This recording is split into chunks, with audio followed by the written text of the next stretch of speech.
النهاردة هنتكلم عن شخصية مصرية مؤثرة. تعالوا نشوف مين ده.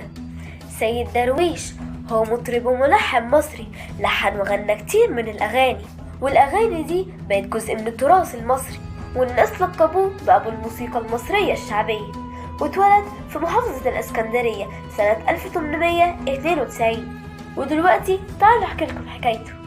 سيد درويش وهو في شبابه كان بيشتغل في مجال البناء عشان يوفر الفلوس لأسرته قبل ما يكتشف موهبته الموسيقية، وعشق الموسيقى العربية القديمة وخلطها بالشعب الفني المصري اللي بتتسمى بالفولكلور والآلات الموسيقية الغربية. وبعد كده اشتهرت الموسيقى بتاعته بين الناس بسبب موضوعاتها الاجتماعية والوطنية.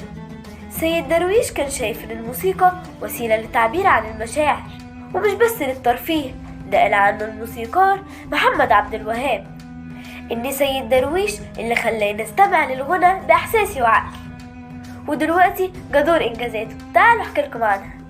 ألف سيد درويش كتير من الأغاني والمسرحيات الغنائية، وكانت من ألحانه وأغانيه بتتصدر مظاهر الاحتفال في ثورة 1919 زي قوم يا مصري وأنا مصري كريم العنصرين وغيرها من الأغاني العظيمة. ولحن أغنية بلادي بلادي وهي من أكتر ألحانه المشهورة.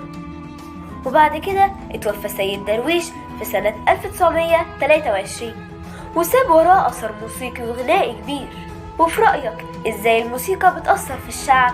ولو عرفت اكتب لنا في الكومنتس، ما تنساش تعمل شير وسبسكرايب للفيديو.